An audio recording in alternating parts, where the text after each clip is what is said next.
Representative Chris Collins. I have the honor of seconding the nomination of Donald J. Trump as the next President of the United States of America. Chris Collins is, like President Trump, a business person first and foremost. Thank you all. He's a business person who has a very high opinion of his business acumen, just like the president, and who's never been shy about showing people how smart he thinks he is, just as the president does. What I was most staggered by was the sociopathic level of brazenness in procuring insider trading from the White House and thinking that you would get away with it. Tonight on Four Corners, a scandal that takes us from Australia all the way to the White House. At its centre, a US congressman brought down by his involvement in an obscure Australian drug company. Chris Collins has resigned. He's pled guilty. He's been convicted of insider trading. I'm very surprised that Australian regulators are not paying attention to this and very concerned about it. We reveal the extent of the company's troubled past and the warning signs Australian regulators dismissed. This extraordinary tale lays bare the ruthless world of drug development that's left many Australian shareholders and patients devastated.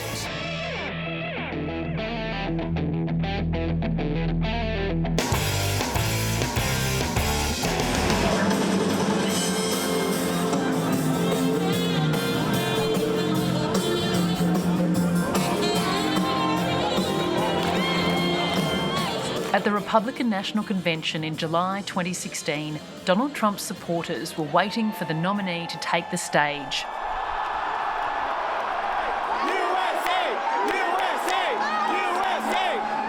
Mingling with Trump's family was Chris Collins, the first member of Congress to put his reputation on the line and endorse the controversial candidate.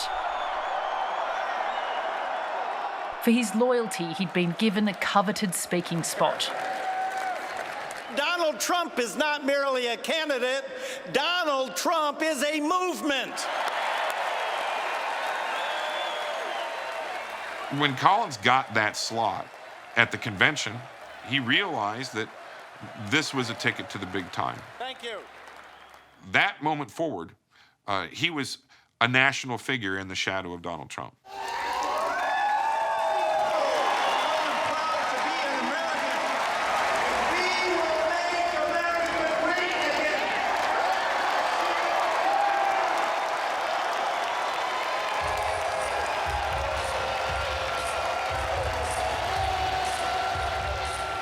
After the election, Collins was rewarded with a role on Trump's transition team. He was touted as a possible cabinet secretary or White House chief of staff. Congressman Chris Collins, where's Chris? Where's Chris? Oh, Chris, right from the beginning, he said Trump is going to win. Trump is going to win. That's why I like him. I didn't like him that much before. Now I love him. I'll never...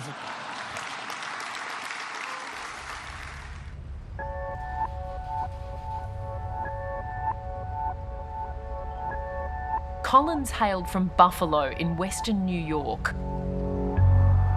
The serial entrepreneur, worth more than $20 million, lived in this exclusive suburb. This is a hard, scrabble town, you know, where there's a lot of broad-shouldered men who work in the trades. It's a working-class place. I think he liked being wealthy in a town full of people who aren't. I don't think he liked rubbing people's noses in it, but he liked it to be known.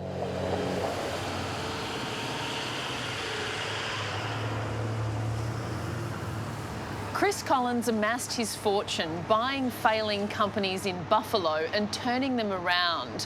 One was a business that sold products to a biotechnology firm in New Zealand called Virionics that would go on to list on the Australian Stock Exchange. Collins saw an opportunity and invested. He hoped to make millions. Chris Collins put down millions of dollars on this company, his own money. He bailed the company out a couple of times when it was almost out of cash. So his belief in it certainly had to be sincere for him to put that much money into it. The next thing you know it, Chris Collins is on the board of directors of this company, which was called Virionics at the time.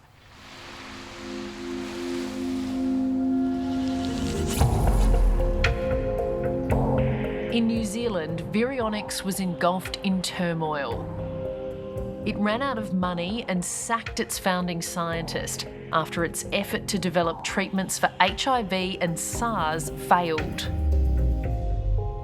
Neither of those had worked out, and so then they go to secondary progressive multiple sclerosis and say that, well, maybe this drug will work on this. I described this in a story once as a company that had sort of a throw plasma at the wall and see if it sticks philosophy for how it takes its drug and tests its drug.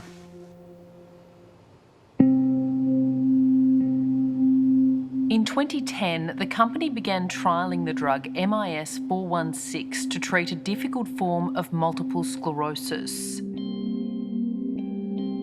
It's worth noting, I think, that internationally... Gillian Pocklington was one of 34 people who signed up to the clinical trial. Still missing after last week's Christchurch earthquake. I was really desperate to find something to help me, and I heard it advertised on the radio. So I thought, oh, I'll give it a ring, I'll ring up and find out about it, and yeah, and they accepted me into the trial.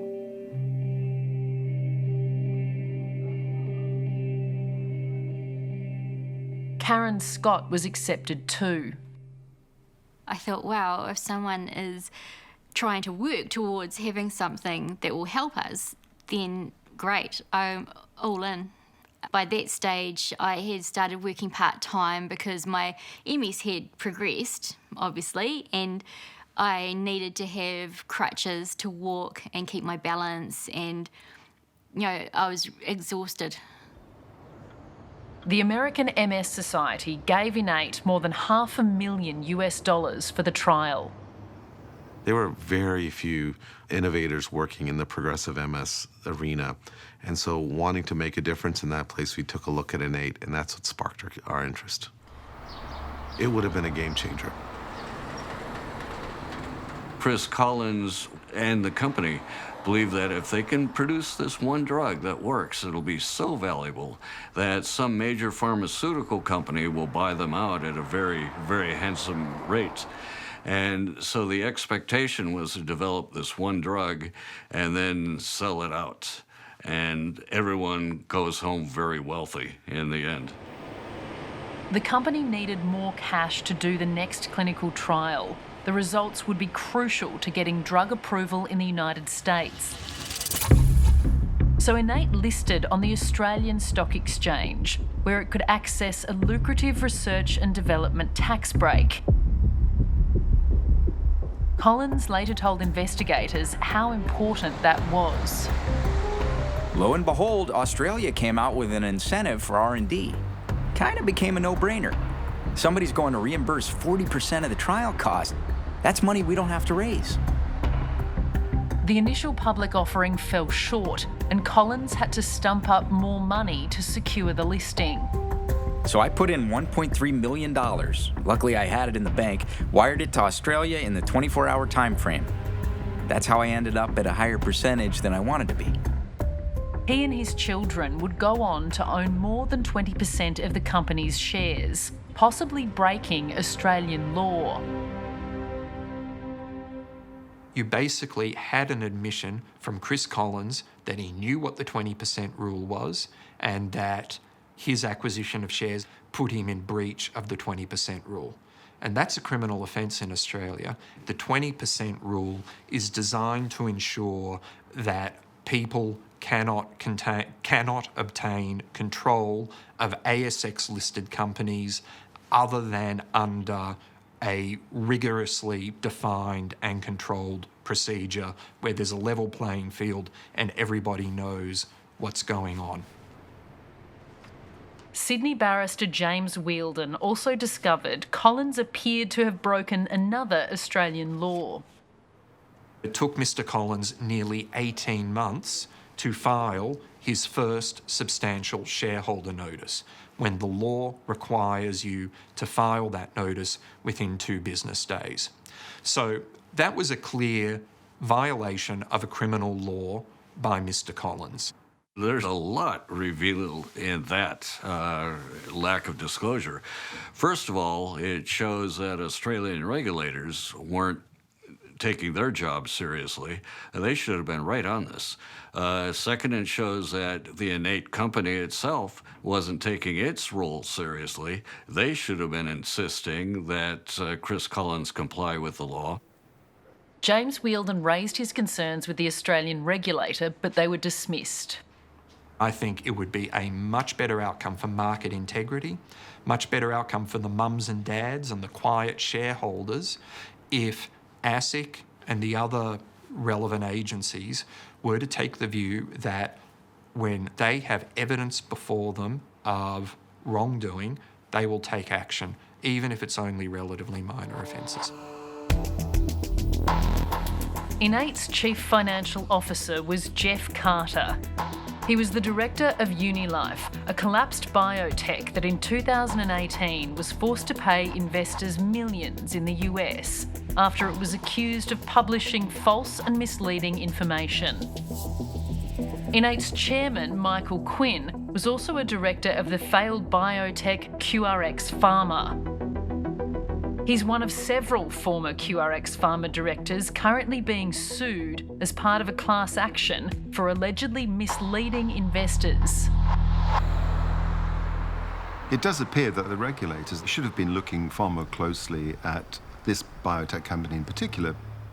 Of course, these are hazardous businesses to be in, and they do require a long period of development. But if these companies are raising money and claiming tax concessions consistently and yet not delivering anything of substance, they should at least be the subject of particular attention by the regulators, and this does not seem to have happened.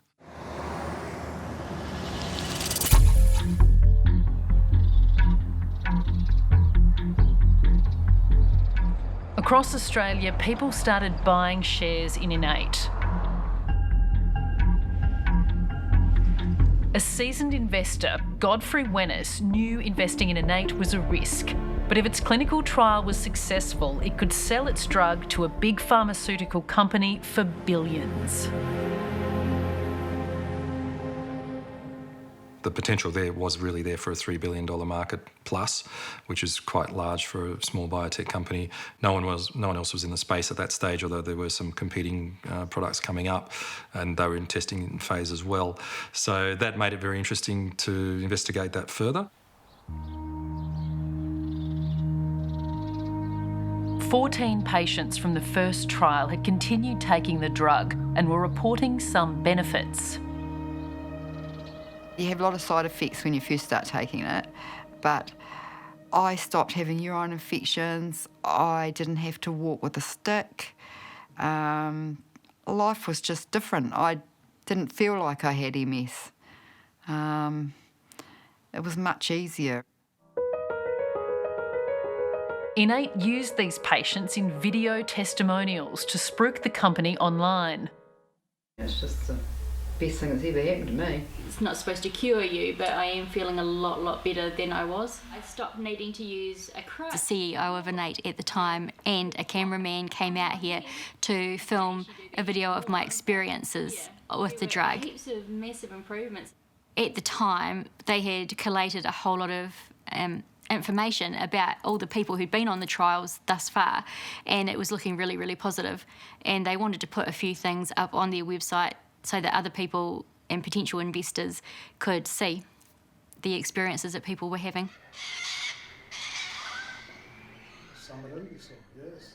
A friend's wife suffers from MS, and that actually got me interested. And this company was sounding like it was on the cutting edge of MS research, and that it had the holy grail or had found something which was going to make a huge difference, if not find a cure for MS. In Sydney, the patient's testimonials and Innate's promotional materials citing interest from Big Pharma convinced Darshak Mehta to buy in. How much money did you put into it? It was my daughter's money. It was about $33,500 at that time.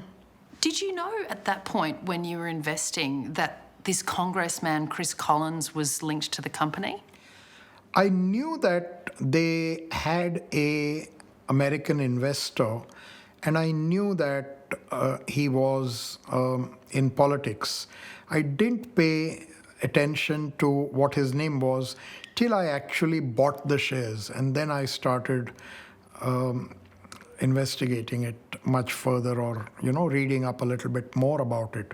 But I knew that there was some offshore interest there from somebody in American politics.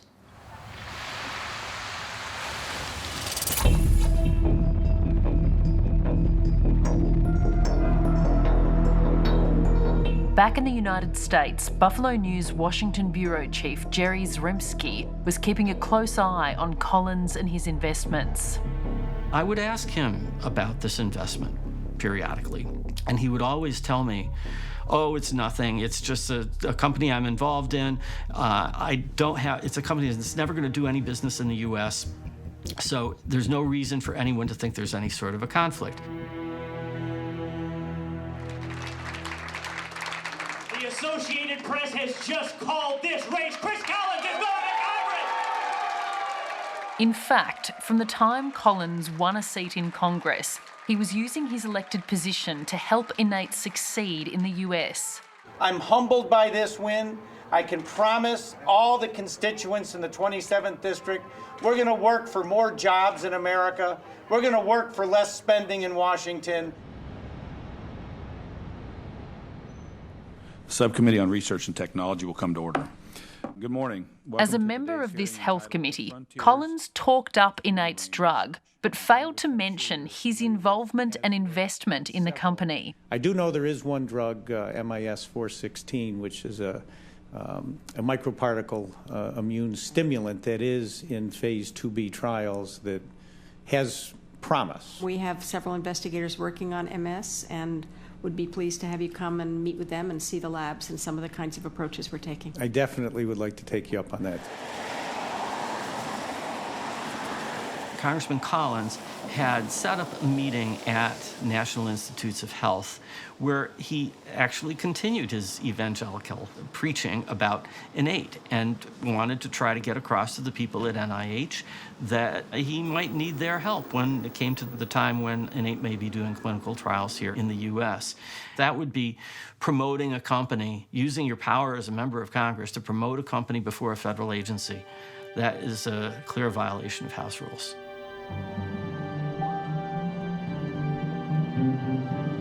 Thank you, Mr. Chairman. I'd like to thank all the people who worked tirelessly. Collins also used his position on a different committee to help pass a bill that would fast-track drug approvals. I'm excited that this final bill contains a few provisions I authored and worked on over the past 2 years. Section 3021 encourages the broader application of innovative clinical trial designs to enhance and accelerate effective clinical trials. The benefit to Innate was clear, and the share price began to rise. I could see that, in fact, it was probably the design that they were going to try to bring that drug to the United States, and that Chris Collins had paved the way for them to have an accelerated process. And that's when I got really, really angry. I just thought, Chris Collins is supposed to be protecting us. He's supposed to be making sure that we don't have tragic things happen to us. Sometimes they do, but it shouldn't be because we've shoveled things through quickly in order to be able to make money for ourselves or our friends. Retired lawyer Cecily Molac lives in Western New York and had voted for Chris Collins. She'd later complain about his actions to congressional ethics investigators. I thought that, in fact, it was unethical and probably violated the code of conduct for the House of Representatives and the ethical standards that are actually in writing for the House. And I also said that there was potential criminal activity, and I asked them if they would please do an investigation. By now, Collins had convinced dozens of his rich neighbours and political donors to invest in Innate.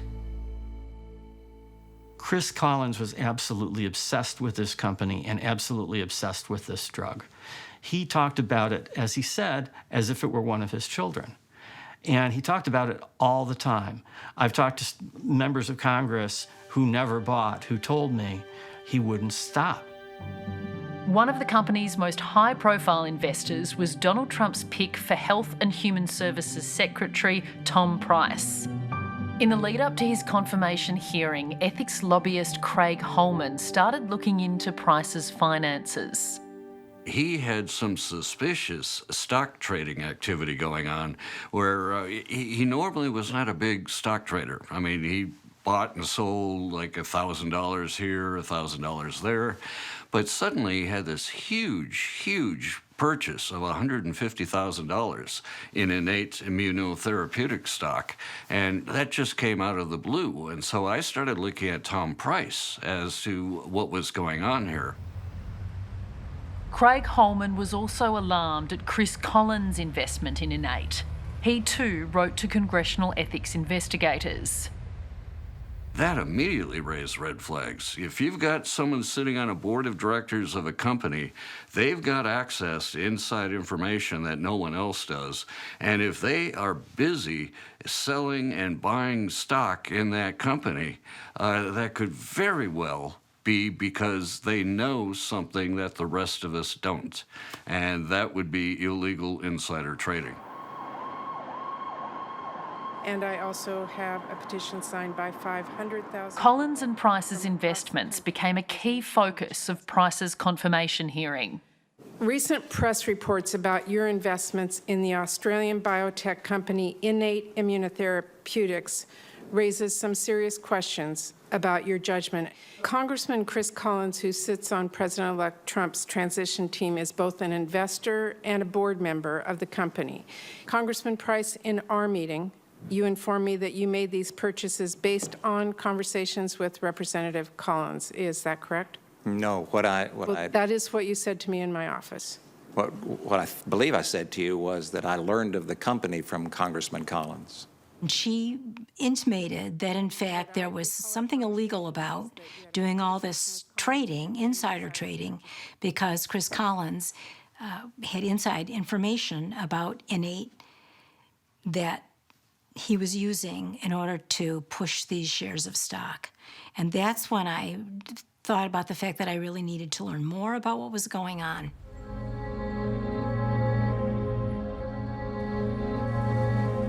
The publicity helped push the share price up, and several other members of Congress bought in.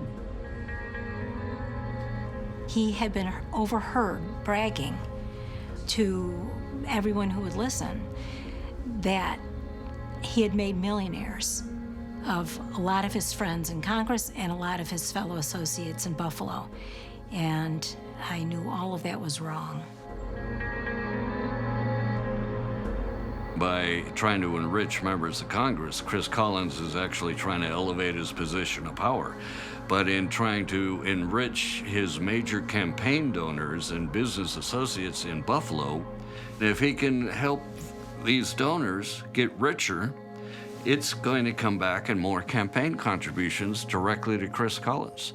So that's another side of this coin of the game of influence peddling and corruption that Chris Collins embodied.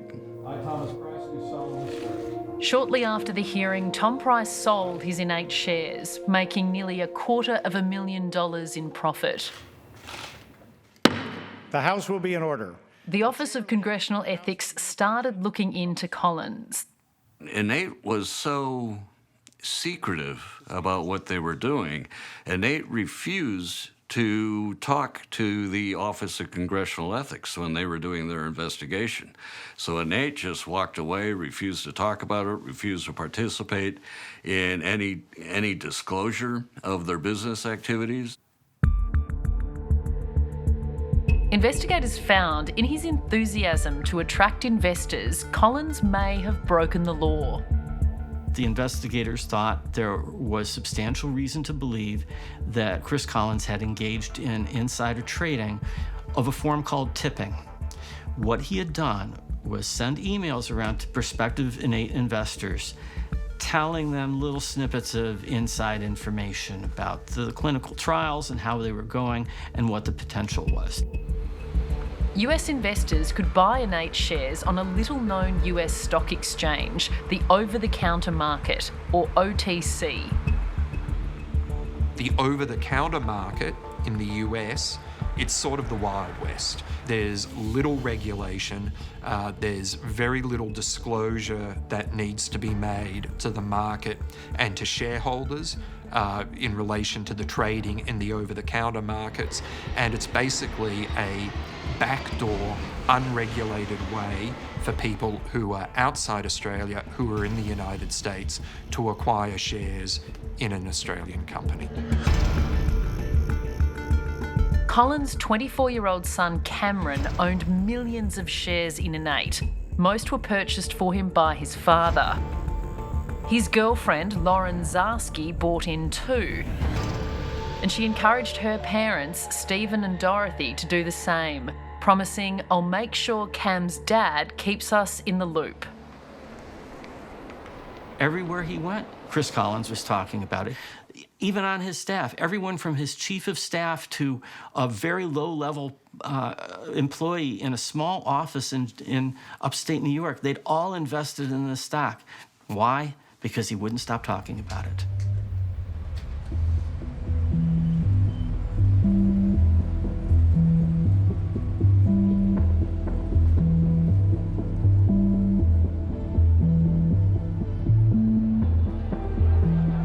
On June 22, 2017, Chris Collins had invited some of his political supporters to the White House for President Trump's first congressional picnic.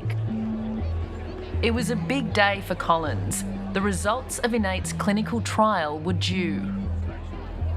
He was waiting for news generally and checking his email to see whether or not Innate would be releasing the results of its clinical trials to its board members.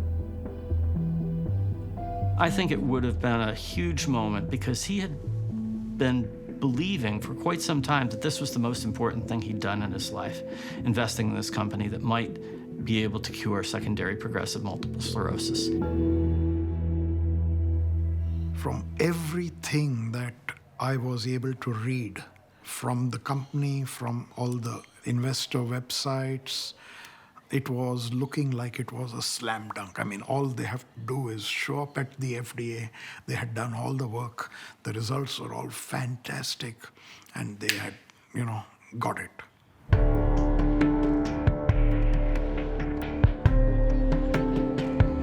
With the picnic in full swing, Collins got a shocking email from the company's CEO. The drug trial had failed. The congressman replied, "Wow, makes no sense. How are these results even possible?"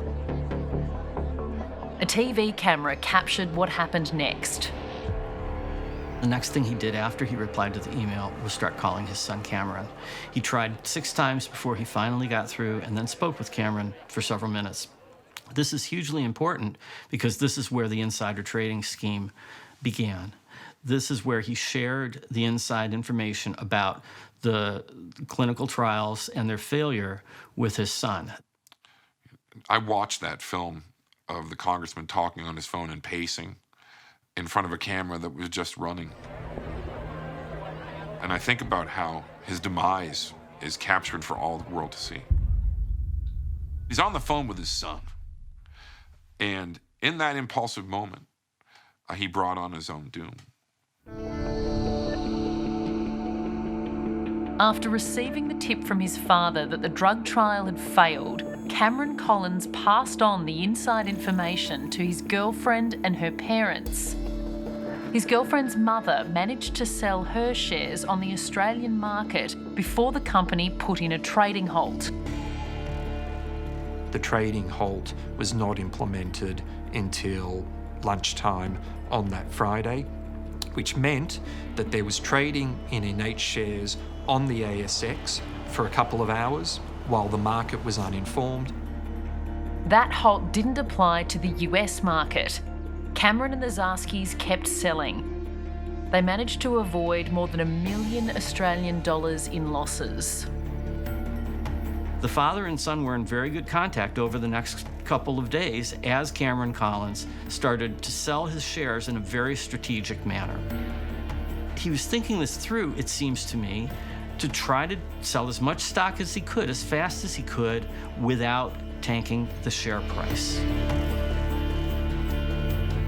4 days later, the trading halt was lifted and the results were made public. The share price tanked, dropping 92% in a single day. I have a weekly look at how the share portfolio is going, and I suddenly saw that this had literally crashed. I thought, oh no, and I have not had the heart to tell my daughter that I have blown up 33 grand on her account. How much are those shares worth now? $475. It was part of my high-risk portfolio section, and it was about $40,000 that the value of it went down by in one hit on that announcement. When you lose $40,000, it's not fun, that's for sure. The public didn't yet know about the insider trading conspiracy, but Jerry Zremski was suspicious. What I found was that on that previous Friday, the volume of stock that had been traded in Innate in America, on the American market, was higher than it had been for the 26 previous trading days combined. This seemed very, very unusual to me. This really did say to me, oh my gosh, maybe there's been insider trading here. This was the drop in value. The FBI soon came to the same conclusion. Today, we announce criminal charges against Christopher Collins, a United States congressman. Congressman Collins is charged with insider trading and lying to the FBI. Collins' son Cameron and his girlfriend's father Stephen Zarski were charged too. That night in Buffalo, the congressman held a press conference. The charges that have been levied against me are meritless, and I will mount a vigorous defense in court to clear my name. I wanted to go out and have champagne for lunch. It was that exciting to me that, in fact, the right thing had been done, that they had really done an investigation. I was absolutely staggered when he was charged, and what I was most staggered by was, I guess, the sociopathic level of brazenness in procuring insider trading from the White House and thinking that you would get away with it. Collins, what were you talking about with your son? After more than a year of denying the charges, Collins, Cameron and Stephen Zarski changed their pleas to guilty. Less than 2 weeks before Chris Collins pled guilty, I sat with him at a table at a fundraiser out in the countryside. He was telling really funny jokes. And you know, sitting among people he'd known for many years was completely comfortable. You would have never known that 10, 11 days later, he was going to plead guilty and everything was going to come crashing down around him.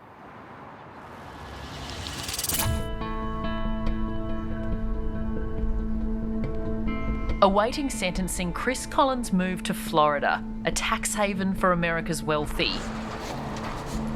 Collins and his legal team had not responded to my calls and requests for an interview, so we tracked him down at his home in the exclusive, resort-like city of Marco Island. When I went to the door, I could see Chris Collins through the window, sitting on his back porch, reading the newspaper. But when he saw me, he hid. I've sent him several text messages asking him to come out and speak with us. He says he's not interested in speaking with me, and he has nothing to say to the investors who lost money.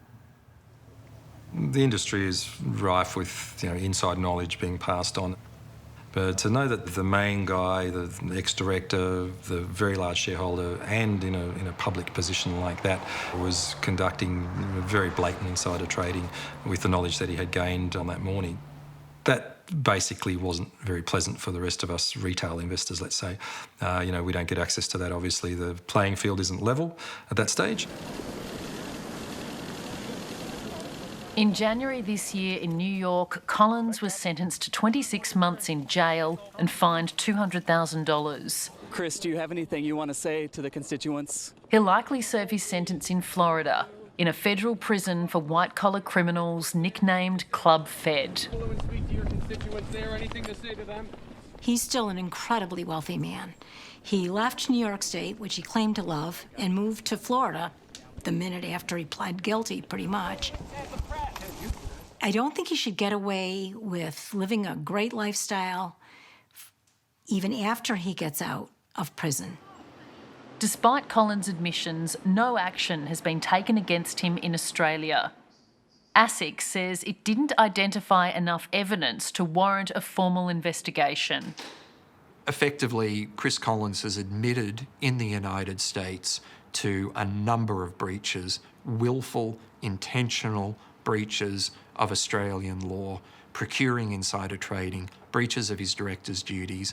Does the fact that Collins and his co-conspirators have been convicted in the United States get Australian regulators off the hook? Oh, I don't think so at all. Those are US laws, and those are US law enforcement agencies enforcing US laws. Australia is a sovereign nation. We have our own laws, and in my opinion, our laws should be enforced, because you want to send the message throughout Australia and around the world that Australia is not a paradise for white-collar criminals. I'm very surprised that Australian regulators are not paying attention to this and very concerned about it. Not only should they be looking at innate, but I'm concerned about what's going to happen with Chris Collins as well. I think it quite possible that following the 2020 elections, Trump is going to pardon Chris Collins. And if that's the case, if there's going to be any justice that's going to be leveled in this case, it's going to have to come from Australian authorities. Innate received nearly $4.5 million in Australian taxpayer funds trying to get MIS 416 off the ground. What damage does the example of Innate do to the innovation sector in Australia and the reputation? Well, it undermines the sector, and it makes investors reluctant to invest in the sector. So it's totally damaging, and it's absolutely in the interests of the economy that the government and the regulators pays more careful attention. I think that one sector where ASIC's robust involvement is required is in high-tech and biotech startups. There is a great deal of money to be lost in this sector by irresponsible governance and poor risk management. After the MS drug trial failed, Innate was taken over by a Melbourne company called Therapeutics. It's abandoned research into MS and is now focused on cancer treatments. Based on what I know about the new company, they don't have anything to do with what went on beforehand. What does concern me, though, is that it raises the possibility that ASIC has completely missed the boat in terms of finding out what went on within the company back in June 2017.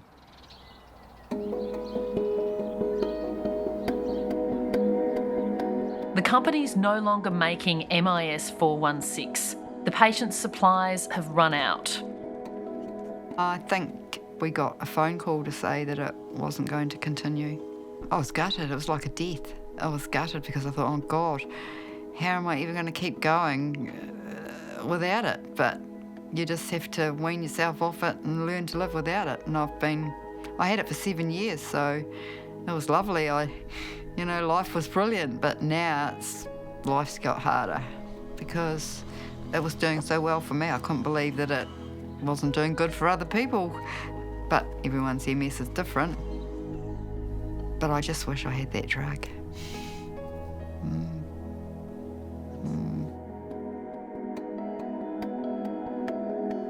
When I found out that the trial had supposedly failed, I was just like, oh my God, what's going to happen now? And it was a complete surprise. It was. Because I was thinking, am I insane? Like, this is working for me. What the heck? Why did it fail?